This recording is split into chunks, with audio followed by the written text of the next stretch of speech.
ഇന്നത്തെ നമ്മുടെ യാത്ര മഞ്ഞുമൽ ബോയ്സിലൂടെ ഫേമസ് ആയിട്ടുള്ള ഗുണ കേവിലേക്കാണ്. ഗുണ കേവ് കാണുവാൻ ഇനി മുതൽ കോയമ്പത്തൂർ വരെ പോകേണ്ട ആവശ്യമൊന്നുമില്ല, നമ്മുടെ മൂവാറ്റുപുഴയിൽ വന്നാൽ മതി. അപ്പോൾ നമ്മുടെ ഗുണ കേവിലുള്ള കാഴ്ചകൾ എന്തൊക്കെയെന്ന് നോക്കാം. 100% സെയിം ആ ഗുണ കേവ് തന്നെയല്ല, എങ്കിലും ഒരു 80% ഒക്കെ ഓക്കെയാണ് കേട്ടോ. അപ്പോൾ നമ്മൾ ഇവിടുന്ന് ടിക്കറ്റ് എടുത്തതിന് ശേഷം അകത്തേക്ക് കയറുവാണ്. 70 രൂപയാണ് കേട്ടോ പെർ ഹെഡ് ടിക്കറ്റ് വരുന്നത്. കേവിൽ ധാരാളം വവ്വാലൊക്കെ ഉണ്ട് കേട്ടോ. ആയുർബേബി പേടിച്ചാണ് ഇത് കൂടെ പോകുന്നത്.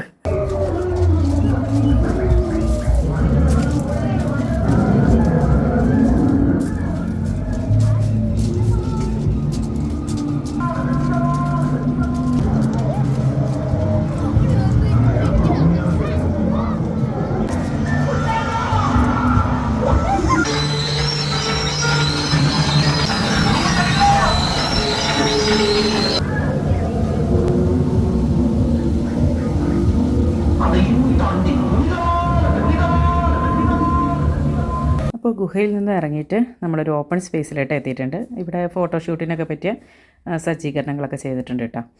അപ്പോൾ ഞാനിവിടെ നിന്ന് സെൽഫിയൊക്കെ എടുക്കാൻ നോക്കണതാണ്. പക്ഷേ സെൽഫി എനിക്കൊരിക്കലും ശരിയാവാറില്ല. ഞാൻ കഴിവതും മറ്റുള്ള കുട്ടികളുണ്ട്, മൂത്ത കുട്ടികളുണ്ട്, അവരെ ഏൽപ്പിക്കാറുള്ളത്. പിന്നെ ഇത്തവണ മൂത്ത കുട്ടികൾക്ക് എക്സാം ആയതുകൊണ്ട് അവർ വന്നിട്ടില്ല. പിന്നെ വീണ്ടും നമ്മൾ ഇതുപോലെ തന്നെ ആ ഒരു കേവിൻ്റെ അകത്തോടെ തന്നെ കയറിയിട്ടുണ്ട്. അപ്പോൾ കുറച്ചൊരു എന്താ പറയുക, ഒരു ഫോറസ്റ്റ് പോലത്തെ ഉള്ള ഒരു ഇതിനകത്ത് എത്തിയിട്ടുണ്ട്. അതിനകത്ത് കുറേ മൃഗങ്ങളും ഒക്കെ ആയിട്ട്, അതായത് റോബോട്ടിക് ആനിമൽസ് ആണ് ഇവിടെ ഉള്ളത്.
ഇപ്പോൾ ഇതാ കേവൊക്കെ കടന്ന് നമ്മൾ എക്സിബിഷൻ സ്റ്റോളിലായിട്ട് എത്തിയിട്ടുണ്ട്.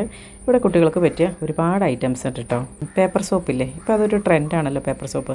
അപ്പോൾ അതിവിടെ ഉണ്ട് കേട്ടോ. അപ്പോൾ ഇവിടെ നിന്ന് ഞാൻ മക്കൾക്ക് 2 പേപ്പർ സോപ്പൊക്കെ മേടിച്ചായിരുന്നു കേട്ടോ. 60 രൂപയായിട്ടാണ് റേറ്റ് വന്നത് ആ ഒരു ചെറിയൊരു പാക്കറ്റിന് കേട്ടോ. അപ്പോൾ ഇതാണ് പേപ്പർ സോപ്പ്.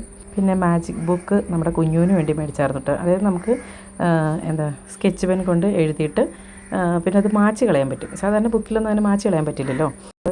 ഒരു നനഞ്ഞ കോട്ടൺ കൊണ്ട് മാച്ച് കളയാവുന്നേ ഉള്ളൂ. ഇത് പല തരത്തിലുള്ള പേനകളാണ് കേട്ടോ. ഒരുപാട് വെറൈറ്റി പേനകളുണ്ട്. വളരെ കണ്ണിൽ പൊടിയിടാൻ പറ്റിയ ഒരുപാട് ഐറ്റംസ് ഉണ്ട്. എല്ലാത്തിനും 30, 40, 20, 30, 40 ആ ഒരു റേഞ്ചിലൊക്കെ വരുന്ന വിലയൊക്കെയാണ് കേട്ടോ ഉള്ളത്. പിന്നെ സാധാരണ സ്റ്റോളുകളൊക്കെ എങ്ങനെയാണ് അതുപോലെ തന്നെ ഈ പലതരത്തിലുള്ള ഫ്ലേവറിലുള്ള പപ്പടം, പിന്നെ അതായത് നോർത്ത് ഇന്ത്യൻ അച്ചാർ കാര്യങ്ങളൊക്കെ ഉണ്ടായിരുന്നു കേട്ടോ. പിന്നെ അത് നമ്മുടെ പഴയകാല മിഠായികളുണ്ട് കേട്ടോ. സിഗരറ്റ് മിഠായി, എന്താണ് ജോക്കർ, അങ്ങനെയൊക്കെ പറഞ്ഞിട്ടുള്ള, പിന്നെ പുളി മിഠായി, കുറേ എണ്ണത്തിൻ്റെ പേരൊക്കെ ഞാൻ മറന്നു കേട്ടോ.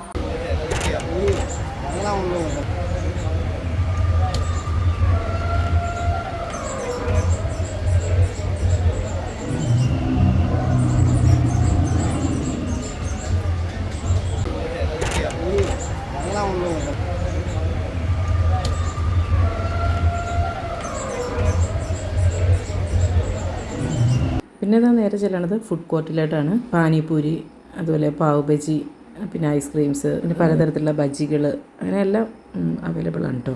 ഞങ്ങൾ അവിടെ നിന്ന് ഫുഡൊന്നും മേടിച്ചില്ല കേട്ടോ. പിന്നെ ഇത് റൈഡ്സൊക്കെ നടത്തുന്ന ആ ഒരു ഗ്രൗണ്ടിലായിട്ട് എത്തിയിട്ടുണ്ട്. അപ്പോൾ ഇവിടെ ആകാശ ഊഞ്ഞാൽ, അതുപോലെ മരണക്കിണർ, അങ്ങനെയുള്ള ഇതൊക്കെ ഉണ്ട് കേട്ടോ. അപ്പോൾ നമ്മുടെ ആകാശ ഊഞ്ഞാലിലൊക്കെ കയറുന്നതിന് 100 രൂപയാണ് കേട്ടോ പെർ ഹെഡ്. അപ്പോൾ നമ്മുടെ അയിമും പൊന്നും ഈ ആകാശ ഊഞ്ഞാലിൽ കയറി. അപ്പോൾ ഇതും കൂടെ കഴിഞ്ഞിട്ടുണ്ടെങ്കിൽ നേരെ എക്സിറ്റാണ്. അപ്പോൾ ഒരു മണിക്കൂറൊക്കെ സ്പെൻഡ് ചെയ്യാൻ പറ്റിയ നല്ലൊരു സ്ഥലമാണ് കേട്ടോ ഇത്. അപ്പോൾ ഇത്രയൊക്കെയാണ് കേട്ടോ നമ്മുടെ മൂവാറ്റുപുഴ ഫെസ്റ്റിൻ്റെ വിശേഷങ്ങളൊക്കെ. അപ്പോൾ നല്ലൊരു വീഡിയോയുമായി വീണ്ടും കാണാം. താങ്ക്